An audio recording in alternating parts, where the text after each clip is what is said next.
Hello student. Today we discuss 12th biology chapter number 8, respiration and circulation. In that topic human respiratory system. But before that, पुढे जाण्याआधी जर तुम्ही अजूनही माझ्या चॅनलला सबस्क्राइब केलं नसेल तर चॅनलला सबस्क्राइब करा, लाईक करा, शेअर करा, म्हणजे जास्तीत जास्त विद्यार्थ्यांपर्यंत माझे व्हिडिओ पोहोचतील आणि त्यांना त्याचा फायदा होईल. Human respiratory system.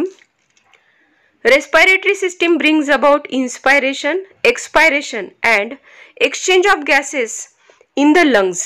म्हणजे ह्यूमन रेस्पिरेटरी सिस्टीम मध्ये काय काय येतं? इन्स्पायरेशन मीन्स इनहेल म्हणजे एअर आत घेणे, एक्सपायरेशन मीन्स एक्सहेल म्हणजेच एअर बाहेर सोडणे, and exchange of gases in the lungs म्हणजे लंग्स मध्ये O2 आत घेणे आणि कार्बन डायऑक्साइड बाहेर सोडणे.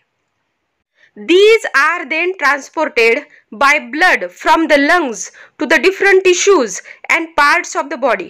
म्हणजेच लंग्स मध्ये जो ऑक्सिजन आत घेतलेला आहे, O2 आत घेतलेला आहे, तो ब्लड मध्ये मिक्स होतो आणि ब्लड मधून तो डिफरंट टिश्यू पर्यंत म्हणजेच डिफरंट बॉडी पार्ट पर्यंत पोहोचतो.